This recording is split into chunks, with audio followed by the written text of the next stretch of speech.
এবার আমি একটা ভেক্টরকে দুটো অংশে ভাঙব। রেজলিউশন অফ ভেক্টরস, ভেক্টর বিভাজন কীরকম? যেমন ধরো একটা স্কেলার, ধরো 7, একটা 7 কেজি চাল, একটা বস্তুর ভর 7, এটাকে আমি দুটো অংশে কিভাবে ভাঙতে পারি? একটা হচ্ছে আমি লিখতে পারি 7 = 5 + 2, লিখতে পারি 4 + 3, লিখতে পারি 6 + 1, অর্থাৎ দুটো অংশে ভাগ করে নিচ্ছি। 5 + 2কে যোগ করলে যেমন 7 হয়, 4 + 3কে যোগ করলে যেমন 7 হয়, আবার 7কে ভাঙলে হচ্ছে 4 + 3 বা 6 + 1। যেমন আমরা দুটো ভেক্টরকে যোগ করে একটা ভেক্টর পেয়েছি, সেটা ল অফ ট্রায়াঙ্গেল এবং ল অফ প্যারালেলোগ্রাম থেকে। এবার আমরা একটা ভেক্টরকে ভাঙবো দুটো অংশে। কী করে ভাঙবো? এখানে স্কেলারটাকে যেমন যে কোনো দুটো অংশে ভাঙতে পারছি, একটা ভেক্টরকেও কিন্তু আমরা অনেক রকমভাবে দুটো উপাংশে ভাঙতে পারি। যেমন ধরো একটা ভেক্টর আর,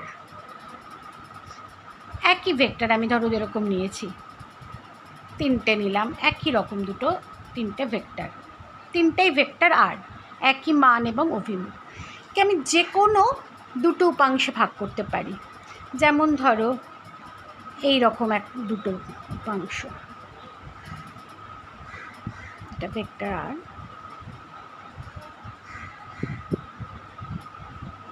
ঠিক আছে, এটা ধরো ভেক্টর পি, এটা ভেক্টর কিউ। তাহলে দেখো আমি আর ভেক্টরকে দুটো উপাংশে ভাঙছি, দিয়ে কি করছি? সামান্তরিকটা কমপ্লিট করছি। তাহলে আমরা সামান্তরিক সূত্র থেকে এখানে বলতে পারি R = vector P plus vector Q. আবার এটাকে আমরা এইভাবেও ভাঙতে পারি,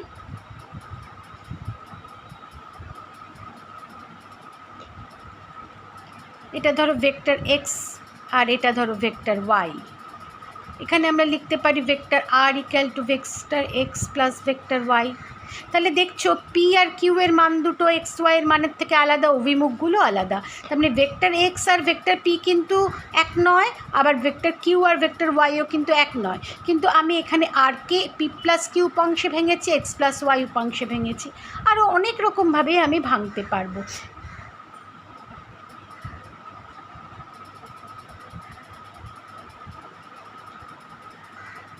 দেখেছো? এটাকে আমি লিখতে পারি vector R = vector A plus vector B. তার মানে একটা ভেক্টরকে আমি যে কোনো দুটো উপাংশে ভাঙতে পারি। আমরা এখন দেখব যে সেই উপাংশ দুটোর মান কত হবে এবং অভিমুখটা কী হবে। একটা জেনারেল ফর্মুলা, সেটা আমরা বার করব।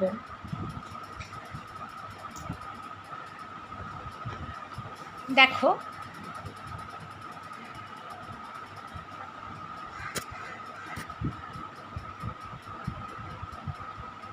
একটা ভেক্টর আর,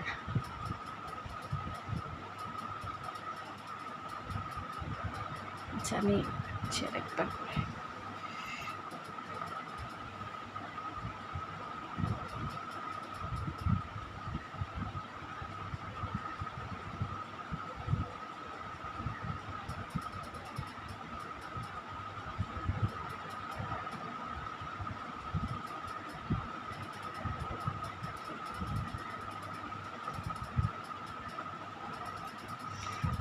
এটা ধরো ভেক্টর আর। আচ্ছা আর একটা ছবি আঁকি, ছবিটাতে বোঝা যাবে না ভালো।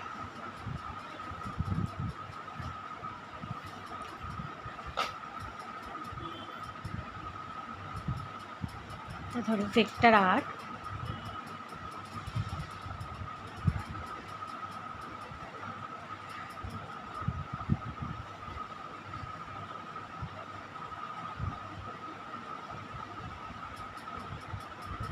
ঠিক আছে, এই ভেক্টরটা ভেক্টর আর, এটা ভেক্টর এ, এটা ভেক্টর বি। এখন জ্যামিতিক উপায় ল অফ প্যারালিওগ্রাম থেকে আমরা বলতে পারি যে ভেক্টর আরকে আমি দুটো উপাংশে ভাগ করেছি, একটা ভেক্টর এ, একটা ভেক্টর বি। আমি বলতে পারি vector R = vector A plus vector B, ঠিক আছে। এবার আমি দেখব এ আর বি এর মানটা কত হবে এবং আর এর অভিমুখটাই বা কী। মনে করছি ভেক্টর আর ভেক্টর এর সঙ্গে আলফা কোণে নত। আমি মনে করছি ভেক্টর আর ভেক্টর এর সঙ্গে আলফা কোণে নত। ঠিক আছে, এবং ভেক্টর বি ভেক্টর আর এর সঙ্গে বিটা কোণে নত। যে দুটো ভেক্টর উপাংশে ভাগ করেছি, এ ভেক্টর আর এর সঙ্গে আলফা কোণ করে আছে এবং ভেক্টর বি ভেক্টর আর এর সঙ্গে বিটা কোণ করে আছে। ঠিক আছে, এবার আমরা এ আর বি এর মান দুটো বার করব। আচ্ছা, এইটা যদি আলফা হয় এই কোণটা যদি বিটা হয়, তাহলে আমি বলতে পারি এই অ্যাঙ্গেলটা পুরোটা কি আলফা প্লাস বিটা। তাহলে এটাকে যদি আমি একটু এক্সটেন্ড করি, তাহলে এই অ্যাঙ্গেলটা হচ্ছে আলফা প্লাস বিটা।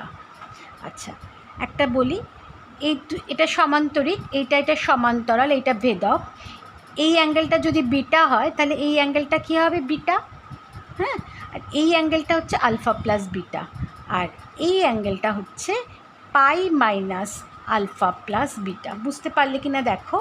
আচ্ছা, এটা O A, O B, O C. Vector O A আমরা এখানে বলতে পারি vector O C equal to vector O A plus vector O B, মানে এইটা ইকুয়াল টু এইটা প্লাস এইটা। এবার ট্রায়াঙ্গেল ও এ সি, এর কোণগুলো আমি দেখলাম। এইটা আলফা, এটা ঠিক আছে। এইটা যদি বিটা হয়, এই কোণটা বিটা, আর এই পুরোটা আলফা প্লাস বিটা, তাহলে এটাও আলফা প্লাস বিটা, কারণ এই দুটো সমান্তরাল। তাহলে এই অ্যাঙ্গেলটা কত হচ্ছে? Pi minus alpha plus beta. এবার ট্রিগোনোমেট্রির একটা ল আছে, ল্যামনিস থিওরেম, সেখানে আছে যে কোনো একটা ত্রিভুজের কোনো বাহু এবং তার বিপরীত কোণের সাইনের অনুপাত সর্বদা ধ্রুবক হয়। দেখো, একটা ত্রিভুজের কোনো একটা বাহু এবং তার বিপরীত কোণের সাইনের অনুপাত সর্বদা ধ্রুবক হয়। এবার আমি এই যে ট্রায়াঙ্গেলটা দেখছি, এই ট্রায়াঙ্গেলের এই বাহুটার দৈর্ঘ্য কত? ও এ, এর দৈর্ঘ্য কত? ভেক্টর এ, তো ভেক্টর, এটার মানটা শুধু কি মডুলাস অফ ভেক্টর এ বা শুধু এ। ঠিক আছে, এটার মান। এবং তার বিপরীত কোণটা এইটা, তার সাইন কত? A by sine beta equal to, অনুপাত সমান হয়। আর একটা, এটা যদি ভেক্টর বি হয়, বুঝতেই পারছো এটাও ভেক্টর বি হবে, কারণ একই সমান এবং সমান্তরাল, সমান্তরিক বলে। তাহলে এটার মান হচ্ছে কি? শুধু বি। তাহলে বি, আর এর অপোজিট অ্যাঙ্গেল কোনটা? এটা। তাহলে বি বাই সাইন আলফা। আর একটা বাহু কোনটা? ত্রিভুজটার আর, এটার মান কত? শুধু R. Modulus of vector R, that is R. এটার উল্টো অ্যাঙ্গেলটা কত? Sine pi minus alpha plus beta, মানে 8 সাইন আলফা প্লাস বিটা। তাহলে এ যে দুটো অংশে আমি ভাগ করেছি, একটা তো এ আর একটা বি, এই দুটো মান, তাহলে এ ইকুয়াল টু কত? R sine beta by sine alpha plus beta. আর একটা হচ্ছে কত? বি, মানে এইটা, সেটার মানটা কত? এই যে B sine alpha equal to, এইটার থেকে আমরা বলতে পারি R sine alpha by sine alpha plus beta. বুঝতে পারলে? তাহলে বি ইকুয়াল টু হলো 8 sine alpha plus sine alpha plus beta, আর এ হচ্ছে 8 sine beta by sine alpha plus beta. তাহলে একটা ভেক্টরকে আমি যখন দুটো উপাংশে ভাগ করছি, সেই উপাংশ দুটো কত কোণ করে হচ্ছে সেটা যদি আমি জানি, তাহলে উপাংশ দুটোর মান দুটো আমি পেয়ে যাচ্ছি। ঠিক আছে, এইবার দেখো, যদি একটা বিশেষ ক্ষেত্র যেটা আমাদের ভীষণ কাজে লাগে, সেটা হচ্ছে লম্ব উপাংশে বিভাজন। অর্থাৎ এটা তো আমি যে কোনো অ্যাঙ্গেলে ভেঙেছি, তাই তো? এবার আমি যদি বিশেষ যে কোনো অ্যাঙ্গেলে না ভেঙে এমন দুটো উপাংশে ভাগ করি যারা পরস্পরের উপর লম্ব, অর্থাৎ এই ভেক্টর এ এবং ভেক্টর বি যে দুটো উপাংশ, এরা যদি এরকম হয়, পরস্পরের উপর লম্ব হয়, অর্থাৎ ছবিটা একটু আঁকছি, দেখো।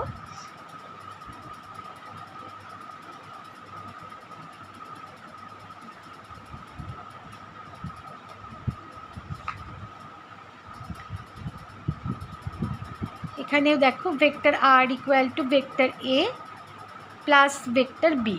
শুধু এখানে এই আলফা প্লাস বিটা এই যে মানটা এখানে কত 90 ডিগ্রি, অর্থাৎ ভেক্টর এ ভেক্টর বি এর উপর লম্ব। তার মানে এখানে আলফা প্লাস বিটার মানটা কত হচ্ছে 90 ডিগ্রি। এটা পার্টিকুলার কেস যেখানে আমি দুটো লম্ব উপাংশে ভাগ করছি। তাহলে দেখো আমার এর মানটা কত হচ্ছে R sine beta by sine alpha plus beta. Alpha plus beta কত 90 ডিগ্রি, তাহলে সাইন 91, তাহলে A equal to R sine beta, আর বি ইকুয়াল টু কী হয়ে যাবে, বি ইকুয়াল টু হয়ে যাবে আর সাইন আলফা, কারণ ওখানেও sine alpha plus beta 90 degree হয়ে যাচ্ছে, তাই তো। তাহলে আমি যদি এই অ্যাঙ্গেলটাকে আমরা ধরেছি আলফা, অর্থাৎ এর সঙ্গে যে অ্যাঙ্গেলটা যদি আলফা হয়, তাহলে বিটা তো এইটা, তাহলে বিটা হচ্ছে কত, বিটা হচ্ছে 90 ডিগ্রি মাইনাস আলফা, তাই তো, বিটা হচ্ছে 90 ডিগ্রি মাইনাস আলফা। তাহলে আমি এখানে বলতে পারি A equal to R sine beta মানে sine 90 minus alpha, that is R cos alpha, আর B equal to R sine alpha. অর্থাৎ আমার দুটো যদি 90 ডিগ্রি কোণ করে থাকে, এর সঙ্গে অ্যাঙ্গেলটা যদি আলফা হয়, তাহলে এ হচ্ছে কত মান, এর মান আর কস আলফা, এবং তার 90 লম্ব উপাংশ যেটা এটার লম্ব সেটা হচ্ছে কত আর সাইন আলফা। ঠিক আছে, আর তাহলে আর এর মানটা কত হচ্ছে, দেখো আট, এই দুটোকে যদি আমি স্কোয়ার করি, R square cos square alpha plus R square sine square alpha, that is যোগ করলে কত হয় R square equal to A square plus B square. এমনিও আমরা বলতে পারি এইটা আট স্কোয়ার যদি হয়, এটা তো এ আর এটার মানটা কী হবে বি, তাহলে আট স্কোয়ার ইকাল টু আর A square plus B square, বা R equal to root over A square plus B square. ঠিক আছে, তাহলে লম্ব উপাংশে বিভাজন করলে তাহলে এটা এর সঙ্গে অ্যাঙ্গেলটা যদি আলফা হয়, তাহলে এটা হবে আর কস আলফা, এটা হবে আর সাইন আলফা। এই জিনিসটা ভীষণ ইম্পর্টেন্ট, এটা আমাদের খুব কাজে লাগে। এটার আমরা কতগুলো এক্সাম্পলও দিতে পারি, যে রোলার টানা থেকে ঠেলা থেকে টানা সহজ, যেটা তোমরা ছোট থেকে পড়েছো, আগেও পড়েছো ক্লাসে। এখানে কিন্তু ভেক্টরকে দুটো উপাংশেই ভাগ করা হচ্ছে। যখন একটা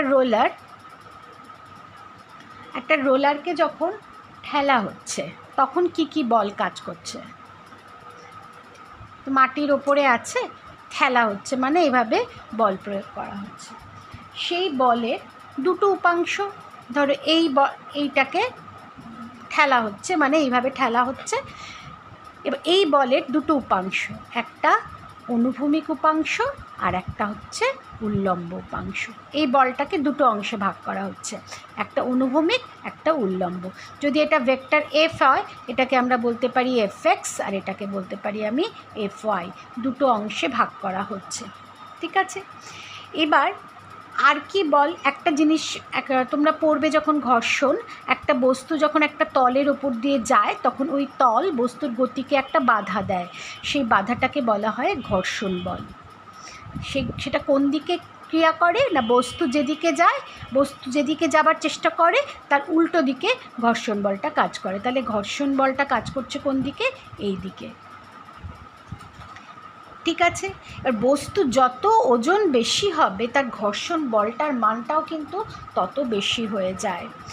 এবার দেখো, এই যে অনুভূমিক উপাংশ আর উল্লম্ব উপাংশ, উল্লম্ব উপাংশটা কি করছে, নিচের দিকে কাজ করছে, এর যে ওজনটা সেটাও তো নিচের দিকে কাজ করছে। ফলে ওজন এবং উল্লম্ব উপাংশ দুটোই নিচের দিকে কাজ করার জন্য এদিকে বলটা অনেক বেশি হয়ে যাচ্ছে, ফলে বলটা এদিকে বেশি বলে ঘর্ষণ বলটা অনেক বেড়ে যাচ্ছে। আর অনুভূমিক উপাংশটা কি করছে, ওকে সামনের দিকে এগিয়ে নিয়ে যেতে চেষ্টা করছে। এই অনুভূমিক উপাংশের মানটা যখন ঘর্ষণ বলের থেকে, ঘর্ষণ বল তো উল্টো দিকে, অনুভূমিক উপাংশ কাজ করছে কোন দিকে, নিচের দিকে। তাহলে এই অনুভূমিক উপাংশের মানটা যদি ঘর্ষণ বলের থেকে বেশি হয়, তখনই কিন্তু রোলার সামনের দিকে এগিয়ে যাবে। কিন্তু এখানে যেহেতু এই এফওয়াই আর ওজন একই দিকে কাজ করছে, একটা নিচের দিকে, এই জন্য প্রতিক্রিয়া বলটা অনেক বেড়ে যাওয়ায় ঘর্ষণ বলটাও কিন্তু অনেক বেশি হয়ে যায়। ফলে এই ঘর্ষণ বলটাকে অতিক্রম করে এদিকে আনতে গেলে অনেক বেশি বল প্রয়োগ করতে হয়। কেন? তবে এফএক্সের মানটা বাড়বে। তাই তো, তাই রোলার ঠেলাটা অনেক কষ্ট হয়। কিন্তু টানার ক্ষেত্রে কি হয় দেখো,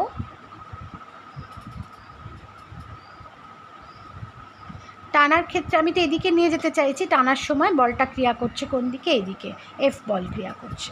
তাহলে তার দুটো উপাংশ, একটা হচ্ছে অনুভূমিক উপাংশ আর একটা হচ্ছে উল্লম্ব উপাংশ। ঠিক আছে, এটা ধরো এফ এক্স আর এটা হলো এফ ওয়াই।